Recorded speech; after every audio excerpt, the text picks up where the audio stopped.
आप सभी को जय मसीह की। मैं पास्टर रवि कुमार और परमेश्वर को धन्यवाद देता हूँ आज के सुंदर दिन के लिए और जो खुदावन ने मेरे और आपके जीवन में जोड़ा है। और इससे पहले कि हम वीडियो चालू करें, अगर आप हमारे चैनल में पहली बार है तो प्लीज चैनल को सब्सक्राइब करें और बेल आइकन को दबाएं ताकि आने वाली वीडियो आप तक पहुंच जाए। खुदा आपको आशीष दे। मैं आज आपको एक ऐसे महत्वपूर्ण विषय पे ले जाना चाहता हूँ और इस महत्वपूर्ण विषय पे इसका मुझे कई लोगों ने सवाल करा है, तो मैंने बहुत कोशिश करी है उनको सवाल का जवाब देने के लिए, लेकिन वो कह रहे थे कि आप अपनी वीडियोस में हमें बताएं कि किस प्रकार से मसीह लोगों को करना चाहिए या नहीं करना चाहिए। मैंने बोला मैं कोशिश करूंगा और इस बात को काफी एक लंबा समय हो गया और आज हम इस टॉपिक पर बातचीत करना चाहते हैं, क्या मसीह लोगों को नशा करना चाहिए। उससे पहले मैं आपको ये बताना चाहता हूँ कि आज बहुत सारी बहनें, बहुत सारे भाई लोग, बहुत सारी लड़कियां, बहुत सारे लड़के, सारे लोग, बहुत सारे बच्चे सब नशे में पड़े हुए हैं। और जब नशे में पड़े हुए हैं तो मैं आपको बताना चाहता हूँ उनका जीना या उनका जीवन व्यर्थ हो जाएगा। तो मैं आपको इसी वीडियो के माध्यम से ये बताना है क्या मसीह व्यक्तियों को नशा करने की जरूरत है। लेकिन बाइबल हमें क्या बताती है। एक भाई ने मुझसे सवाल करा और वो कह रहे थे भाई नशा करना गलत बात नहीं है। तो मैंने उनसे पूछा कैसे गलत बात नहीं है भाई, बाइबल में तो मना है। तो उन्होंने कहा कहाँ लिखा हुआ है। तो मैंने कहा ठीक है मैं आपको कुछ समय के बाद बताऊंगा, लेकिन कुछ समय के बाद मैं थोड़ा व्यस्त हो गया। तो आज हम इस वीडियो के माध्यम से उन कई भाइयों का उनके सवाल का आज जवाब जरूर मिलेगा। प्रभु आपको आशीष दे। हम पढ़ेंगे 23 अध्याय और उसकी 29 आयत और 30 आयत को मैं आपके सामने पढ़ रहा हूँ और आपकी स्क्रीन पे भी है और आप इसको देख सकते हैं। यहाँ पर लिखा हुआ है कौन कहता है हाय, कौन कहता है हाय हाय, कौन रगड़े झगड़े में फंसता है, कौन बकबक करता है जिसके अकारण घात होता है, किसकी आंखें लाल हो जाती हैं, उनकी जो दाख मधु देर तक पीते हैं और जो मसाला मिला हुआ दाख मधु ढूंढने को जाते हैं। हालेलुया। यहां पर परमेश्वर का वचन हमें बता रहा है कि कौन रगड़े झगड़े में बसता है। रगड़ा झगड़ा, लड़ाई झगड़ा कहां पर होता है, यहां पर क्लियर बता रहा है। कौन करता है, कौन बकबक करता है, कौन गलत गलत बातें करता है। यहां पर पूरा अगर आप इसको एक एक करके पढ़ेंगे तो वो पूरा विस्तार यहां पर दिया हुआ है। यहां पर लिखा हुआ है कि किसकी आंखें लाल हो जाती है, कौन रगड़े झगड़े में फंस जाता है। अब आप और मैं जानते हैं, इस दुनिया में रहते हैं। मैं जब इस गलत माहौल में जब रहा करता था, जब मैं गलत संगति में रहा करता था, तो मेरे साथ कई बार ऐसा हुआ। कई बार मैं कहते हैं कि नशा करने से क्या मिलेगी, हमें शांति मिलेगी। बहुत सारे लोग ये सोचते हैं कि नशा करने से आराम की नींद आती है, लेकिन मैं आपको बताना चाहता हूँ ये बिल्कुल गलत बात है। अगर नींद वाली बात है तो आप मुझसे संपर्क कर सकते हैं। हालेलुया। तो इसीलिए मैं आपको बताना चाहता हूँ नशा हमें छोड़ना बहुत जरूरी है, लेकिन बहुत सारे लोगों के पास कुछ बहाने होते हैं। और बहाने कैसे होते हैं, वो कहते हैं आज हमारे घर में शादी है इसलिए हम नशा करते हैं, या फिर इसलिए आज खुशी का समय है इसलिए हम नशा कर रहे हैं। और कुछ दिनों के बाद में अगर उनके घर में कोई मर जाता है, कोई डेथ हो जाती है, तो तब वो कहते हैं हमारे घर में गम का माहौल फैला हुआ है, इसलिए गम को बुझाने के लिए हम क्या कर रहे हैं, ये नशा को या दारू को या फिर और कोई शौकों को हम कर रहे हैं। मैं आपको बताना चाहता हूँ ये केवल बहाना होता है। ये केवल एक ऐसी चीजें हैं जिसमें इंसान उसके अधीन हो गया, उसका गुलाम हो चुका है ना। हालेलुया। मैं जब प्रभु में नहीं था तब मैं भी ऐसे बहुत सारे बहाने करता था, बहुत सारी चीजों को करता था, लेकिन जब मेरे को सच्चाई मालूम पड़ी, जब मुझे यीशु मसीह मिले, जब मुझे जिंदा खुदा मिला और जब मैंने बाइबल को अच्छे से पढ़ा, जब मुझे परमेश्वर के दासों ने समझाया, तो मुझे मालूम पड़ा कि ये कितनी गलत बात है। हमें इन गलत चीजों से बाहर निकलने की जरूरत है। और जब गलत चीजों से हम बाहर निकलते हैं तो खुदावन हमसे क्या होता है, प्रसन्न होता है। आज चाहे कोई मर जाए, चाहे किसी की शादी हो, चाहे किसी का जन्मदिन हो, चाहे किसी की सालगिरह हो, हम इन चीजों से कभी हाथ नहीं लगाते। हालेलुया।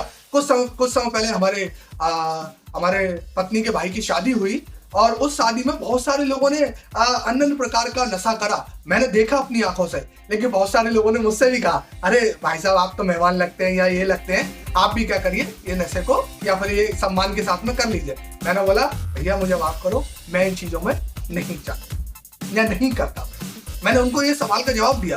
तो इस कारण से काफी लोगों ने मेरी तारीफ करी, अगर यही समझ लीजिए तारीफ करी कि अरे यार देखो एक अच्छी बात है, ये कोई नशा नहीं करता। तो तो अच्छी बात है। तो इसीलिए जब आप इन चीजों से बाहर निकलते हैं, जब आप इन चीजों को छोड़ देते हैं, तो लोग आपके पक्ष में होते हैं, लोग आपका साथ देने के लिए तैयार होते हैं। लेकिन अगर आप ड्रिंक करे हुए हैं और आप किसी के विषय में कोई भली बात भी कह रहे हैं, तो आपके ऊपर गलत इल्जाम आ सकते हैं। लेकिन अगर आप कोई नशा नहीं करते और आप किसी के विषय में कोई बात कह रहे हैं, तो लोग आपके साथ हो जाएंगे, लोग आपके पक्ष में हो जाएंगे। तो इसीलिए ये सारी चीजों से आप बाहर निकल आए, और जब ये सारी चीजों से बाहर निकल आएंगे, तो मैं आपको सच बता रहा हूँ, लोग आपको पसंद करते रहेंगे। मैं बहुत सारी बहनों को देखता हूँ, हमारे आसपास में बहुत सारे परिवार देखता हूँ, शादी होके आया, दारू पी के पत्नी को पीट रहे हैं, दारू पी के बच्चों को तोड़ रहे हैं, बच्चों को मार रहे हैं और बच्चों के साथ में गलत व्यवहार कर रहे हैं, उनको बोल रहे हैं तू मर जाए आके, तू ये कर ले, तू वो कर ले। लेकिन जब शादी का समय आता है, कहते हैं हमारा बच्चा कोई शौक नहीं करता। वो सच चाहते हैं, वो सच कह रहे हैं कि कोई शौक नहीं करता, लेकिन बाद में मालूम पड़ता है सच्चाई है क्या। लेकिन मैं आपको बताना चाहता हूँ, अगर आप किसी की बेटी की जिंदगी खराब कर रहे हैं, तो कल आपकी भी बेटी आने वाली है।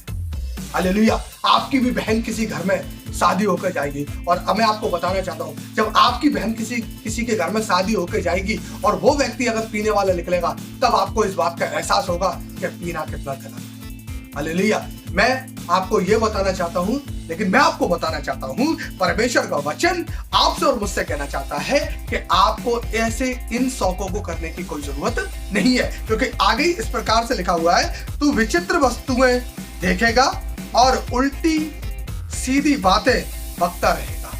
ये कौन है? ये वही पियक्कड़ की बात है, ये वही दारू पीने वालों की बात हो रही है, क्योंकि बाइबल हमें बता रही है ये सब जो करता है उसके साथ ऐसा होता है। बाइबल में कई लोगों के साथ में ऐसी घटना घटी है, जिन लोगों ने ड्रिंक करा और उन लोगों के साथ में क्या घटा। अगर हम पढ़ते हैं उत्पत्ति की पुस्तक 9 अध्याय उसकी 21 आयत में हम पढ़ते हैं, नूह के विषय में यहाँ पर लिखा हुआ है 21 आयत में, वह दाख मधु पीकर मतवाला हुआ और अपने तंबू के भीतर नंगा हो गया। इसका मतलब इससे पहले क्यों नहीं हुआ वो, लेकिन जब उसने दाख मधु पिया तो वो क्या हो गया, उसने अपने कपड़े तो अपना ध्यान देने। आप सोच सकते हैं क्या परमेश्वर को ये चीज पसंद आई? नहीं आई। मैं आपको बताना चाहता हूँ, परमेश्वर आपको और मुझसे कहना चाहता है, परमेश्वर का वचन मुझसे और आपसे कहना चाहता है, क्या तुम नहीं जानते कि तुम्हारी देह परमेश्वर का मंदिर है? अगर हम इस मंदिर को नाश करेंगे तो खुदावन हमें नाश करेगा। लेकिन हम नाश कैसे कर रहे हैं? हम गुटखा खाते हैं, हम दारू पीते हैं, और बहुत सारे लोग तो ये कहते हैं कि दारू पीना गलत बात नहीं है। मैं कैसे साबित करूं? मैं कैसे मान लूं कि दारू पीना गलत नहीं है?